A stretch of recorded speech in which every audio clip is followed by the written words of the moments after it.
رسول اللہ صلی اللہ علیہ وسلم کا فرمان ہے اشد البلاء الانبیاء ثم الامثل فالامثل، کہ سخت ترین تکلیفیں نبیوں پر آتی.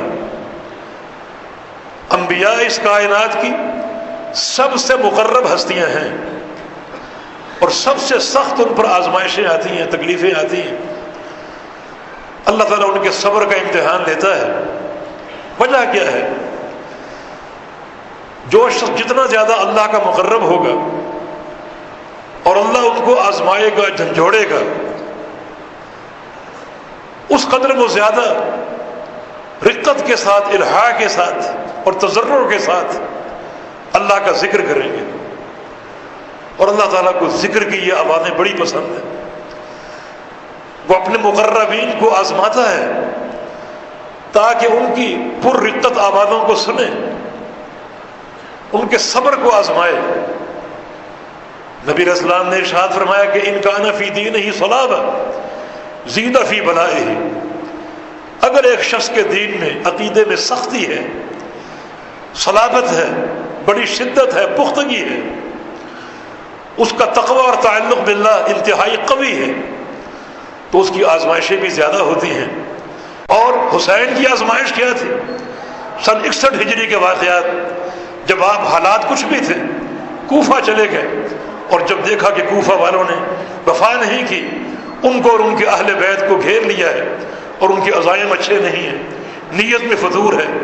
حسین ان عزائم کو بھانپ گئے اور ان سے کہا ہماری 3 میں سے ایک بات مان لو، یا ہمارا راستہ چھوڑ دو، ہم مدینے لوٹ جائیں، اور یا پھر ہمیں شام کے علاقوں کی طرف کسی سرحد پر بھیج دو جہاں اسلامی فوجیں لڑ رہی ہیں، تاکہ ہم بھی اللہ کی راہ میں جہاد کرتے ہوئے شہید ہو جائیں، اور یا پھر مجھے اور ہمیں ہمارے چچا زاد بھائی یزید ابن معاویہ کے پاس پہنچا دو.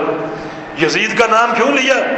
کیونکہ وہاں ان کو عافیت، امن اور سلامتی دکھائی دے رہی تھی، مگر انہوں نے اس میں سے کوئی بات تسلیم نہ کی. اور پھر یہ مکروہ واقعہ پیش آیا جو سارے اہل بیت کی شہادت پر منتج ہوا.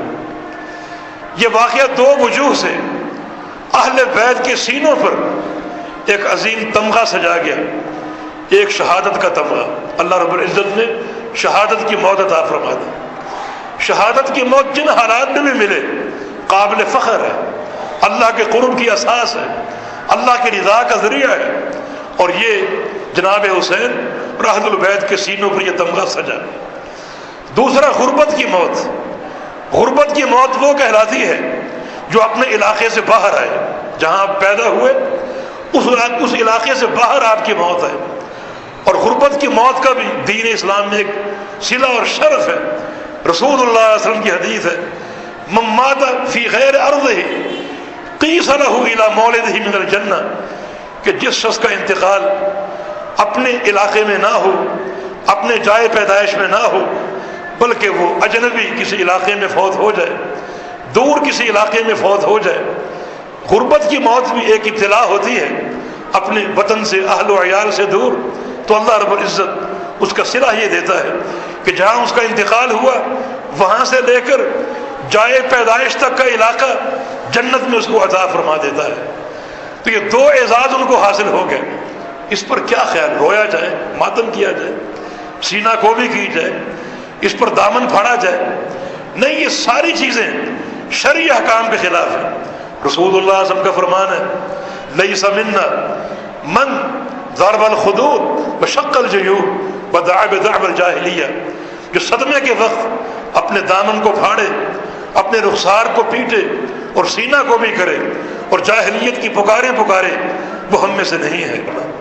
ہمیں بھی ہر موقع کے لیے دیکھنا چاہیے کہ اللہ کے پیغمبر کی ہدایت کیا ہے، سنت کی سماحت کیا ہے، شریعت کیا حکم دیتی ہے.